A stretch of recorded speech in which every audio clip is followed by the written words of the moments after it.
Hello, and welcome to our podcast, The ERA Explained, where we'll be looking at the key reforms contained in the Employment Rights Act and what they mean for employers. My name is Kate Redshaw, and I'm in the employment team at Burgess Salmon. And in this series, we'll be looking at what I think is probably the most significant reform for employers, and that is the reduction of the qualifying period for unfair dismissal from 2 years to 6 months, and the removal of the compensation cap in relation to that claim. And today we're going to be looking at the impact of that reform on probationary periods. And to join me to talk about that, I'm delighted to introduce my colleague, Katie Wooller. And Katie, I think you probably quite like me to introduce you as a certified Employment Rights Act superfan. Super fan, super nerd. I take all descriptions. All the geeks, yes, all the descriptions. All of the nerdy descriptions for the ERA. Excellent. Well, in that case, we're in very safe hands. No pressure then. So, Katie, I think before we get stuck into some of the practicalities on the probationary period, what I'd like to do is just, could you possibly flag when this new reform is coming into force? Because actually there's a little nuance in there which people may not be aware of. Yeah, absolutely. As you say, there's something that could quite easily trip up employers if they weren't sort of on top of it. So the reform's coming into effect on the 1st of January next year. But it's important to note that it's coming into effect with immediate effect, applying to anyone at that point in time. So if you've got 6 months or more service on the 1st of January, you will immediately benefit from ordinary unfair dismissal rights. So what that means is if you recruit someone on the 1st of July this year, then they will straight away at 6 months on the 1st of January next year be entitled to bring an ordinary unfair dismissal claim. And similarly, if you recruit someone in, say, October, then once they reach 6 months, which I think by my maths would be next April, then there's going to be they're going to have that entitlement at that point. So it's not 6 months from 1st January, it's 6 months. No, it's 6 months for each person, their own service, whenever they reach that milestone after the 1st of January 2027. Right, okay, good. So because that could be a little nasty one people could get caught out on. So I think my next question then, Katie, is, because we know there is a lot of talk about probationary periods and what the reform means. I suppose if you accept that most employers maybe have 6 months probationary period, I know there are some people who have shorter than that, but 6 months is not uncommon, sometimes longer and sometimes with the possibility of extending. What's the issue here? Why are people talking about reducing probationary periods? Yeah, no, you're absolutely right. That's probably the most common question that's coming up for us on this topic at the moment. The issue is if you have a 6 month probationary period, if you were to look to dismiss someone at the end of that period because it's not working out, if you do that right at the end, you've got a real risk for a variety of reasons that they will have 6 months qualifying service. So that may well be delays if someone is ill, whether it's the manager or the employee, and you've got that meeting just before they get to the 6 month period.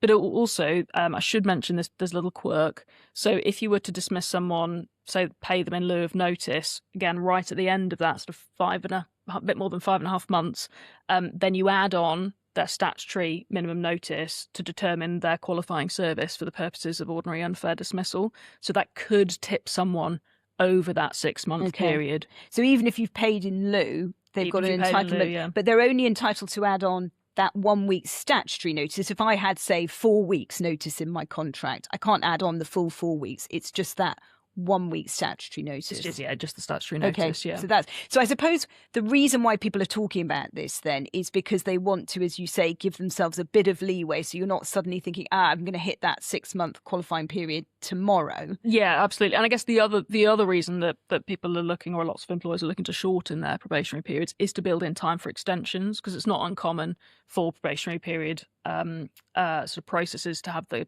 potential to have an extension. And again, if you want that extension to fall safely within that 6 month period with a buffer for the reasons I've just said, then you might be looking to reduce your probationary period down.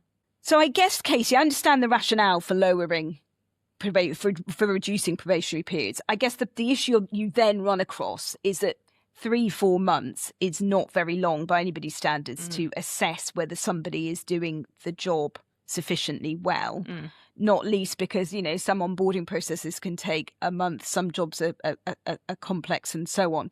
So what if that period of time is simply not long enough for us to be able to assess the performance? Yeah, it's a really good reminder, I think, that whilst we are talking about this sort of maximum six month period for qualifying service, it isn't the end of the world if we're looking to if we're on the fence about someone, we think they've got promise, we think they're performing most of their role, but perhaps we can't quite assess something because maybe it's a project with a really long lead in time. If we're going to take them past that 6 month period, there's nothing wrong with that. All that we need to be mindful of if we're doing that is that any sort of issues down the line, if their performance isn't up to scratch, will need to be dealt with in the normal way. So with the sort of full performance process, the full dismissal process. So I think there's a bit of a risk of sort of scaremongering and almost panicking line managers, which is obviously the last thing employers want to do, that they must make a decision on an employee's sort of suitability for a role. They must always do that before the 6 month period. That's not going to be the case. It's more about knowing that if you're going to take someone past that 6 month period and there are issues down the line, then you'll need to go through a fuller process. Yeah, because you've still got that 6 months. If you reduce your probationary periods to say 4 months, you've still got, and you pass the person, you've still got another 2 months to continue to look at performance, haven't you? You have as well, and it may well be if you have 4 months, then you might extend. If you're not quite sure, you could extend by a month. But just being mindful of those sort of quirks I was saying, as to not inadvertently tipping past that 6 month point. Yeah, no, absolutely.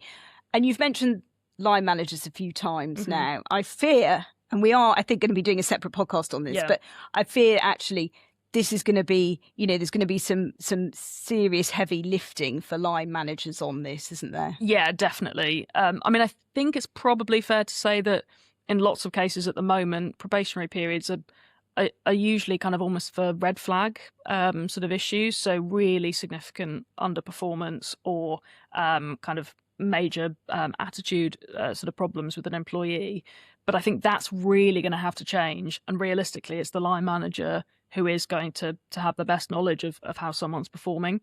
So yes, it's a lot of emphasis is going to be on the line manager role. And to me, I think that's sort of twofold. So one would be they've got to be really clear with the employee, and it's going back to your point from before, and realistic as to what the expectations are within that probationary period, and then obviously monitoring sort of performance against those sort of KPIs or sort of expectations. And then on the second thing they really need to be mindful of is the timing. Yeah. We all know that probationary period reviews can sort of slip a bit. They might move with holidays and that kind of thing.